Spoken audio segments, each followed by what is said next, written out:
sibize kubwira ukuntu ari abantu bigeze kuzana igitekerezo cyo ngo habeho turande na Tutsi rande mu Rwanda 93 urukokoma kabanga inkotanyi zifate byumba ngo n'umutara aho se urukokoma niyo bivuze buriya ndamura aho twahurira hose rukokoma ko yapfuye se namubaza kuki utatanze Rusizi ariko ubwo seriya uyu murapfuye abagiye se mu kwizera kwacu ko niyo upfuye roho yawe igihari no ngo na roho yenda cyayimwishyuza kuki atatanze Rusizi. Ese apotre ukomeza kwitsa kuri balkanisation ariko reka uduhe impamvu zerekana ko balkanisation aricyo gisubizo kuko ashobora no kuvuga ngo arashaka imikino ikorera Kinshasa kandi ayishaka already washyize abantu igihano cy'urupfu already nibaza Kinshasa urabutegetswe kubafata neza ubwo ibintu urabihuza ute ashobora kubivuga kuri rero kazi ko bazanga kuza Kinshasa ariko biranoroshye we ahubwo azaze Goma hariya abantu bakorerwa ivangura batuye muri Kivu Republics no Kivu province zava mu Kivu Republic bitandukanye n'igihe bari kuza bakajomboramo umuntu umwe bakamurenganya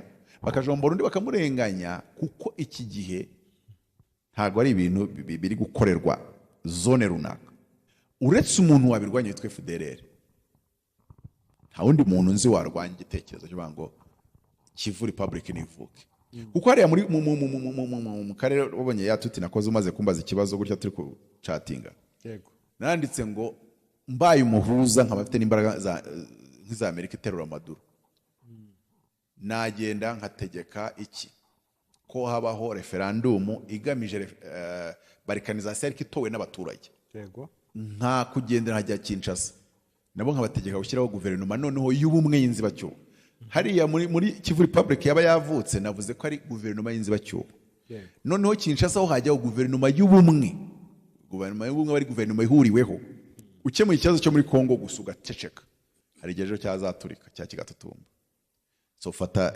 CNDD-FDD kubite irahe mu Holandi biri kota umuriro w'amategeko 2015 imbonerakure zashinzwe nande abatutsi bishwe ninde wakoraga liste zabo nubwo nagambire kuzajya mbabwira ngo mujye kwibaza ndongere Imana yambwiye iti komeza uvuke.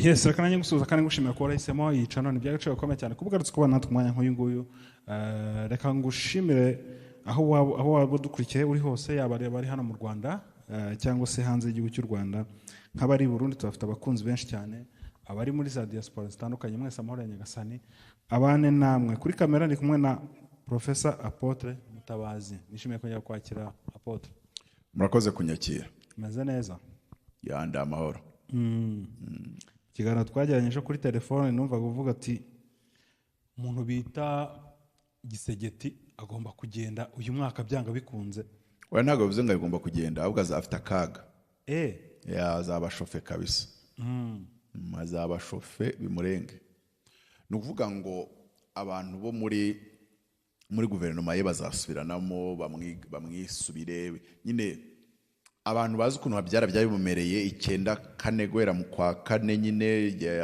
yarasiwe kumanuka kuzagira nko muri 9 uburyo nyine ibintu byari shosho kare akavuriro kazaza kuri Gisekedi bimwe bizaba byagizwemo uruhare nyine n'abantu b'imbere mu gihugu batishimye cyangwa se kubera ko atakoze politike ze neza tamenya nyine gukina ikarita ze cyangwa se kumanevura neza politike interne ibindi azaba biterwa n'abaturanyi nabonye umuvugizi wa MA23 uri Ngoma arimo avuga ati uriya mugabo agomba gufatwa tugomba kumufata tukamubaza ibyo arimo akorera abaturage ubwo hari mu ejo muri wa muhango wo gushyingura abari abaturage bishwe na drone ya FARDC icyambere navuga nuko MA23 kwitwara neza biriya bintu yagombaga kubikora yarabikoze from day one igihe cyose leta ikoresheje intwaro ziremereye ikarasa abaturage nyine bagakora kurya amahanga bibona kandi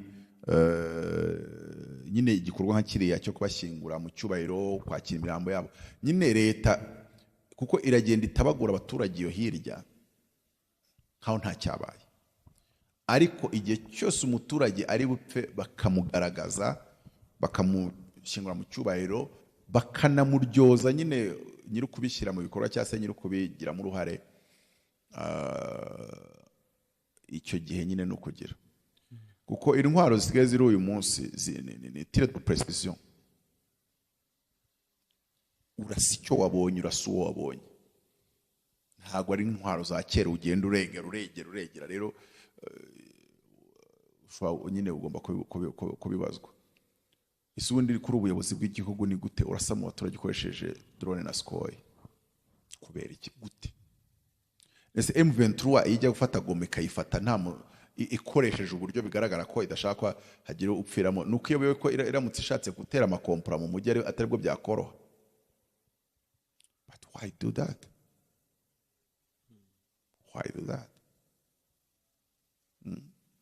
turasa mu baturage nyine uri leta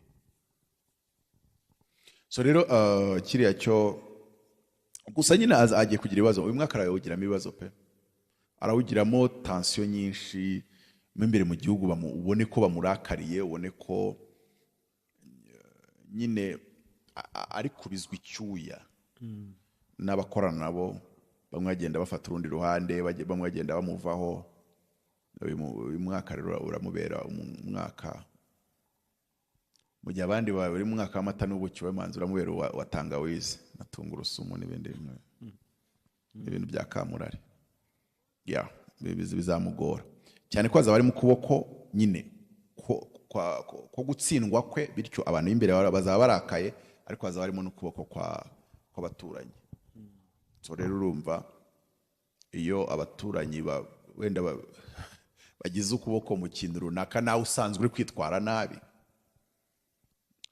urabyumva ko nyine bizaba ari injyana muntu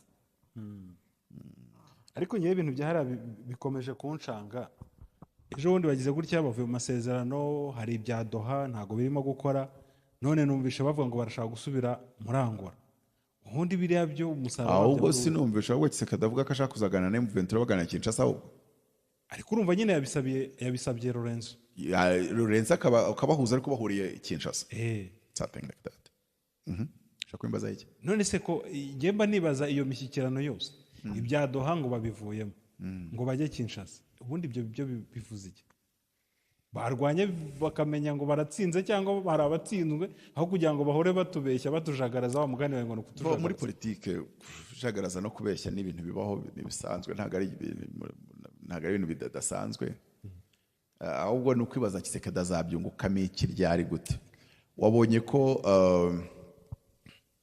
UN yasohoye raporo zabo zazimo ibinyoma nka 800 uzabibaze senateri Vode n'uzabikubwira neza muri iyo raporo bagerageza kusa ngo n'akanama k'impuguke nyine karimo kandi kagaragaza ko ngo Kongo igiye kuba barikanize ariko ikibazo kuba barikanize byo ni inevitable ni nacyo gisubizo kirambye ariko kuki bashaka kubigereka ku Rwanda barikanizasiyo ya Sudani n'u Rwanda rwayikoze barikanizasiyo zibaho kandi ntago zibaho kubera ko zakozwe n'u Rwanda Somaliland ntago yatangiye kwemerwa n'ibihugu bitandukanye nimba muri Kongo hagiye kuvuka Somaliland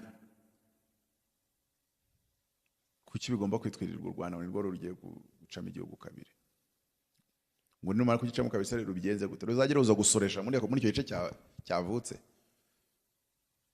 abaturage babo bazajya baza gusora muri Rwanda Revenue y'Kigali mu byukuri izo mpuguke ni ariko n'ibyane nyine bavuga ngo equilibre de responsabilité bashaka kugira ngo mwese babashyire mu gatebo wango mwese muri babi mwese ntimushobotse ni twebwe ba Kibamba ni twebwe so ni twebwe tugomba kubabwira icyo gukora ariko ibyo byose birahari ariko nyine Kisekedi kuba yavuze ati tujye mu yindi mishyikirano kandi yavuye mu bya Doha nyine arashaka kwepa etape zabyo kuko etape bamaze kuzetablisa kandi arabona ko nta nyungu atazaziboneka muri inyungu hatabona aho uvuga ko atabona inyungu nehe ikindi Kisekedi aryo ubwo no Burundi tushatse nitwabita ko bomba ari nk'ari umwe ashobora gutuma undi ativuga ibi Minisitiri w'Ububanyi n'Amahanga w'u Burundi yavuze iki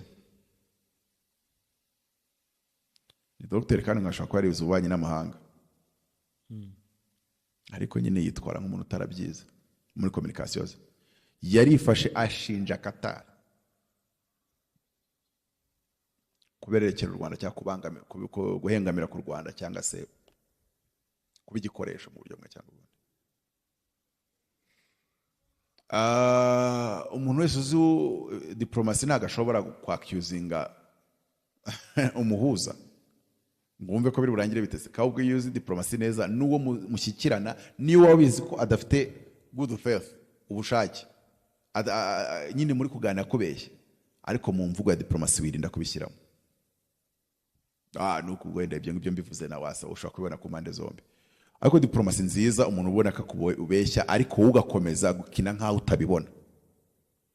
Donc kugira ngo bitazagaragaza ko na mbere yuko byanga wakomeje kugenda ugaragaza imvugo zigaragaza kugenda biguru ntege. Biba byiza iyo ukomeje uvuga ati tubifitemo icyizere ni yego rwose noneho wa wundi atakora ibyo yumva gukora bati twari tubifitemo icyizere. Sinzi impamvu batari gushyira mu bikorwa ibyo intambwe zisabwa. Kurabona hariya bari bamaze gushyira mu bikorwa intambwe ebyiri i Doha kandi nazo Kongo yarazanze zose. Guherezanya imfungo niyete irabisabota.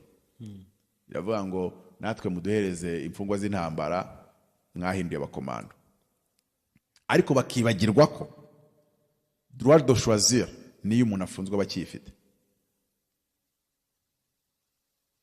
Yego? Nakunze kubabwira Ingabire bitwara ari muri mageragere akavuga ati ngiyewe mba FPR. Urabiswe FPR temera guheza umuryango udaheza. Wagize ngo bamubuza bamwe ngo urumva ubwo nyine yabahindutse umuntu ufunze ariko noneho wa FPR. Avuga ati mbaye we ati by'ibishyaka ndabihagaritse ngiyewe. Hago bazane nanarahire uretse kwenda umuntu wo muri gereza atarahira mu ishyaka kameme. Ariko yazasohoka ahita ntiwamuhagarika. He is free to choose. Umuntu ajyamo ari umusiramu akahinduka umurokore akajya avuga no mu ndimi. Ntago ngo yangu buretse ngo ibyo byo guhinduka umurokore ngo uzabikore wasohotse ngo wewe urafunze wewe urafunga se ugafunga na free will. Namahitamo rero abantu bafashwe ari abafardese bafunze baravuga ati turashaka kujoininga MA23. So ariko abo ngabo kubwiyo mpamvu na excuse bidon cyangwa se iri iretre cyangwa se itari mu bwenge. Iyo etape ya mbere wayisabose. Etape ya kabiri manzi ari yo gukora iki buyinyibutse nayo bayuzinze. So ariko izindi noneho zirimo esheshatu ko zari 8 izindi esheshatu ubwo nizo zatumye bayivamo. Ya kabiri manzi ari ceasefire ariko izindi zirimo gukemura ikibazo bakivuye mu mizi ucyura impunzi ABCD. Ibyo byose ubwo nibyo yakwepaga kuko yabonaga ko atabifite ibisubizo. None arashaka ngo imishyikirano gikorewe Kinshasa. Ese apotre ukomeza kwitsa kuri balkanisation ariko reka uduhe impamvu zerekana ko balkanisation ari cyo gisubizo kuko ashaka no kuvuga ngo arashaka imishyikirano ikoreye Kinshasa kandi ayishaka already washyize abantu igihano cy'urupfu already nibaza Kinshasa urabutegetswe kubafata neza ubwo ibintu urabihuza ute. Ashobora kubivuga ko rero kazi ko bazanga kuza Kinshasa ariko biranoroshye we ahubwo azaze Goma kuko nk'urugero uri mutanga rwa abigoma bo ntibigeze bagaragaza ko Kisekadaje Goma bamutera amabuye ariko byagaragaye yuko aba MA23 bagiye Kinshasa abonye ibintu bisigaye bivugira kuri RTNC barabonye wanajyari yakavuga ati abantu bashatse abagore b'abatutsikazi undi akajyari akabavuze n'ibindi ugasanga abantu bose aba influencer kuri za TikTok na za X bayirwa bavuga ngo bica abantu. Haje umuntu kuri RTNC aravuga ngo nibajya bavyora umuntu ngo muri Goma ngo abantu bari muri Canada ngo bakongomani bajya bavyora ngo umugore ngo wananga ngo n'abakobwa be. Imagine umuntu ari kuri televiziyo y'Igihugu. Nari nkubaje nti ukunda kuvuga ko la incitation à la violence comme rien n'était. Nkubaje nti ukunda kuvuga ko balkanisation ari cyo gisubizo ariko duhe impamvu zifatika kuko uyu munsi muri Sudani ukunda gutangaho urugero. Sudani simpamye ko balkanisation yabaye igisubizo kuko uyu munsi ntambara zanze gushira n'ubundi ziri mu yaruguru ntago ziri mu yepfo. Icya kabiri ho byarakemutse. Icya kabiri byibuza hari hari icyo byabyaye. Ubu abasilamu ba ruguru ntibarwana n'abakristo b'epfo, ahubwo buri wese ararwana ibyo mu gihugu cy'imbere. ariko naho intambara zanze gushira style bivuga ngo ntago ikibazo cyari icyo ngicyo. mba nkubwire sibize kubwira ukuntu ari abantu bigeze kuzana igitekerezo cyo ngo habeho turande na Tutsi rande mu Rwanda 93 urukokoma kabanga inkotanyi zifate byumba ngo n'umutara. Aho se rukokoma niba bivuze buriya ndamura aho twahurira hose rukokoma ko yapfuye se namubaza kuki utatanze Rusizi, ariko ubwo se uyu murapfuye abagiye se mu kwizera kwacu ko niyo upfuye roho yawe igihari no ngo na roho yenda cyayimwishyuza kuki atatanze Rusizi. Ariko wenda nk'urugero cyitekerezo nashobora kukijya inyuma, iyo abatutsi mu Rwanda batuye mu ntara yabo n'abahutu batuye mu ntara yabo, so hariya abantu bakorerwa ivangura batuye muri Kivu republics, no Kivu province zavamo Kivu republic. Bya bitandukanye n'igihe bari kuza bakajomboramo umuntu umwe bakamurenganya, bakajombora undi bakamurenganya, kuko iki gihe ntago ari ibintu biri gukorerwa zone runaka. Ndagwa nk'urugero mu Rwanda ufasha abantu bo mu Ruhengeri Musanze ukaba perezekita cyane ukabahangayikisha bya hatari, ntimire kuba iyo Musanze yahinduka igihugu. None se Gaza y'inganite kuzo watana hacu tuzahayobora ukwacu, dufite abayobozi ukunguku, presidence ngiriya, inteko ngiriya, agahu kacu kangana uko gafite budget ya $300,000 ku mwaka, ukaba ari uko nyine kubera iki batuye hamwe. Ariko uvuze ngo inzobe ziri kuba perezekita, ntabwo bavuga ngo urashyira igihugu cy'inzobe n'igihugu cy'ibika ko wahita usenya imiryango, wahita usenya imiryango. Uziko n'Imana ku munara wa Babeli tigeze isenya umuryango, yatandukanyije indimi ariko ikora ku buryo abantu bava mu muryango umwe bose bavuga ururimi rumwe. Noneho umuryango ukajya uhungira ukwawo hawo, abandi bamanuka abandi bagenda. Ariko iza kuha indimi zitandukanye, mama na papa ikabaha ururimi rutandukanye, byari kugora kuko abantu bagiye bagenda bakurikije indimi zabo. Donc abahawe ururimi rumwe baragenda bajya ahabo, abahawe urundi rurimi baragenda, abarahawe urundi rurimi baragenda, batangiye kwisepara bakurikije ururimi bahuriyeho.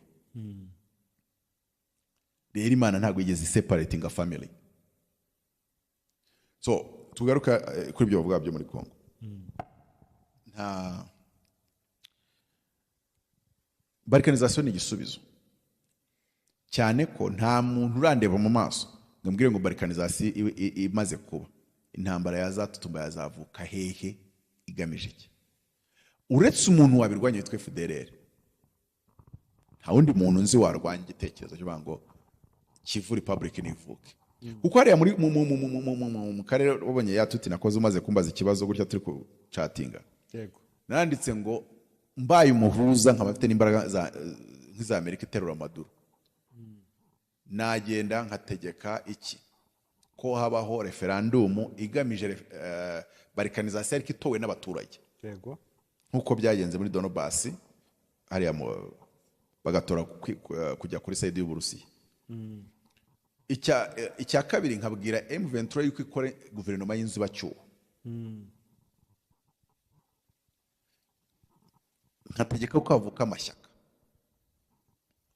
noneho azahangana amatora, ahanganisha ibitekerezo, bagakora inzibacyuho, then amashyaka akavuka, abantu bakumva ko bagiye kuba nyine abadepite. Uretse ko buriya Kongo isanzwe igira abadepite b'intara, buriya depite provincial buriya barabagira. So noneho nta kugendera hajya Kinshasa, nabo nkabategeka gushyiraho guverinoma noneho y'ubumwe y'inzibacyuho. Hariya muri Kivu Republic yaba yavutse navuze ko ari guverinoma y'inzibacyuho. Noneho Kinshasa ho hajyaho guverinoma y'ubumwe, guverinoma y'ubumwe bari guverinoma ihuriweho y'inzibacyuho. Donc yabaye ko iyo bari bategetse arusha ku bwa kinani, guverinoma y'ubumwe irimo n'abaministri ba RPF, irimo abaministri ba nyine buri shyaka bari bafite imyanya bari haye, banavuze yuko niba ari CDR niba ari iki, donc bira byaba bya rukokoma nyine ko rukokoma nawe uzaba premier ministre muri yo guverinoma y'ubumwe y'inzibacyuho. So nkajya i Burundi habategeka nabo kugira guverinoma y'ubumwe nayo y'inzibacyuho. Guverinoma irimo amashyaka yose y'inzibacyuho, CNDD FDD yose nkayimanura irahe. Okay, simvuze yose nka yose, ahubwo bagize uruhare mu kwicwa kw'abatutsi 2015 mu mihanda ya Bujumbura. None si bya ubundi by'u Burundi wabivanze utani bya Kongo? None se ninjye wabivanze cyangwa ni Nevo wabivanze? Ikibazo cyo muri Kongo ushatse kugikemura ni Burundi ugomba kubakoramo akazi. Ikibazo cyo muri Kongo cyubakiye kuri FDLR n'ibintu bya rebanture kwa hutupo ideology, kandi ibyo ntago bavuga ko bitari Burundi. Ukemuye ikibazo cyo muri Kongo gusuga ceceka, hari igihe cyazaturika cya kigatutumba. So fata CNDD-FDD kubite irahe mu Holandi, biri ko tumuriro w'amategeko 2015 imbonera kure zashinzwe nande, abatutsi bishwe ninde wakoraga liste zabo, abahungiye mu Rwanda bahungaga iki, ngo niyo mbare, wowe uraza uvuga niyo mbare, ninde wisha abaturage muri Bujumbura? Uraza mu Rwanda mumpe niyo mbare nibwo tubana neza, ariko ninde wisha abatutsi Bujumbura 2015? Abaturage bahunze hano bahunze iki? Bari bahunze kudeta? Who killed who? Who is responsible? Who was punished? Ninde wahanwe, yaba umwe cyaba babiri cyaba batatu? So cyaba igisubizo kirambye, kuko wenda katwibaze gutya, uri kwibona u Rwanda rufitanye ubushyamirane nande havutse icyo kihugu gishya cya Kivu Republic? Abafite amakimbirane? Oba bafitanye amakimbirane? Uri kwibaza, uri kubona rwaba rufite ayo makimbirane nande? I Burundi hariho guverinoma y'ubumwe y'inzibacyuho CNDD-FDD irira he? Hagati ya Kongo mere n'u Rwanda, cyangwa se Kongo, kunavuga ngo Kongo mbirigi, Kongo y'inye-FDLR, ndayita Kongo mputura sinzi ukunda yita, ariko Kongo y'inye-FDLR n'u Rwanda hakabaciyemo Kivu Republic. Pour dire ko umu-FDLR adashobora kwambuka ngave muri Maniema straight yinjira mu Rwanda ataciye muri Kivu Republic. Nta muntu n'umwe urambwira ngo ibyo bintu byabaye ngo ntibyazana amahoro arambye, nta n'umwe urabimbwira.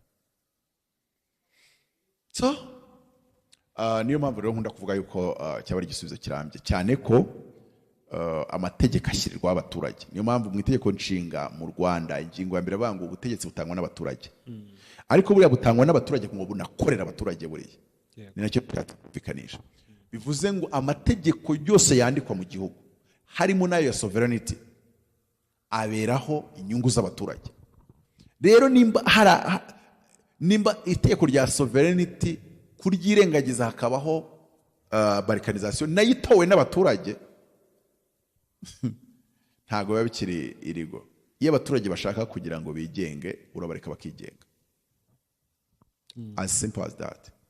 Iyo abaturage bashaka kuyoborwa na MA23, ntago ugomba kuza babwira ngo ndabarasa. Yego. Oya, reka abaturage bigenge. Kabiri, garagaza uburyo ibyo bintu biri against inyungu za wenda n'abakongomani reka bakopezeho gatoya, mushaka mbakopeza Kinshasa.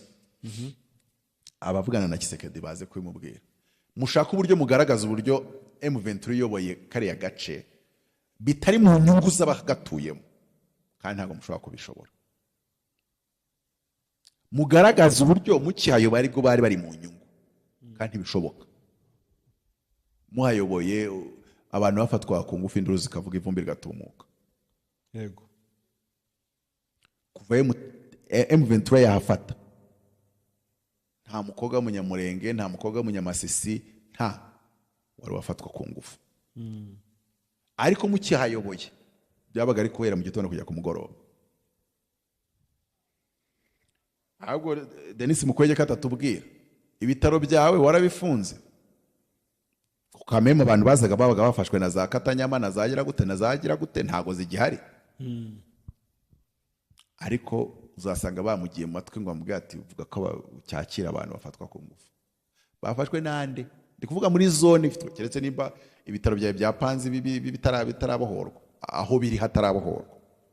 Kandi ikintu gisekeje, ushobora gusanga ibitaro bya Denis Mukwege biri ahantu hatarabohorwa, akaba kinakira abantu bafashwe ku ngufu, kandi abibona neza ko biri muri zone M23 itarimo, kandi agakomeza kubishyira ku Rwanda kugira ngo boneke abantu basaze n'abazungu bakabihorera.